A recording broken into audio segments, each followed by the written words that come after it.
Uban ka na to karon mga kaigsuunan si Sister Grace Salvania SPC nga of course na-assign dito sa may somewhere in Luzon.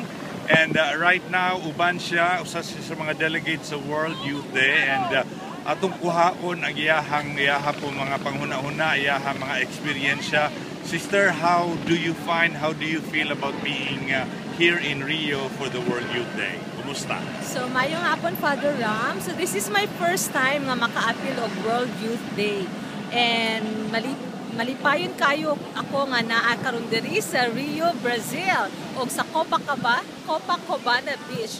And maayo kayo kining World Youth Day kay mao kini ang pagtipon-tipon sa mga kabataan ug labi na karon nga kining World Youth Day ginasaulog sa tuig sa pagtuo kana bang Year of Faith.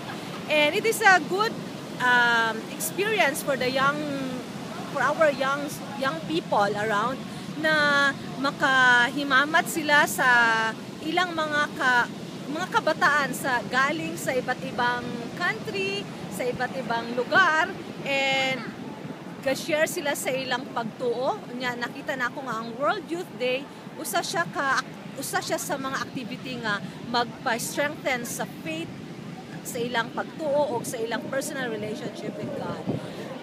Sa imong nakita sa mga kabatanunan, Sister, all over the world, no? Yes. Unsa man ang nagpabilin nga pagbati nga nasa imong kasing-kasing?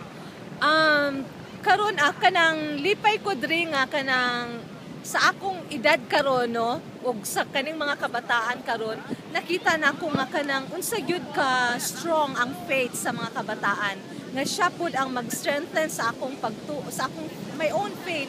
Usab no nga isip usa ka madre nga kanang makita na ko na ang mga kabataan na taliwala sa mga challenges sa karon nga yung generation nila, pero di ay tuod no pag nandito sila lahat makita mo kuanin mo nga naaday pud sila importance sa ilang pagtuo. They put priority to their faith, sa ilang personal relationship to their God. Okay, daghang kayong salamat, Sister, sa imong mga opinion, sa imong panghuna-una. Kini si Father Ram, hatod pa ninyo mga kaigsuunan ug dugang pang mga interviews o mga events nga nahitabo sa World Youth Day at ang ilamang ninyo dinhi lamang sa nag-iisang Radyo Bandilyo 801 sa dial sa inyong mga radyo. Father Ram Maata reporting all the way from Rio de Janeiro.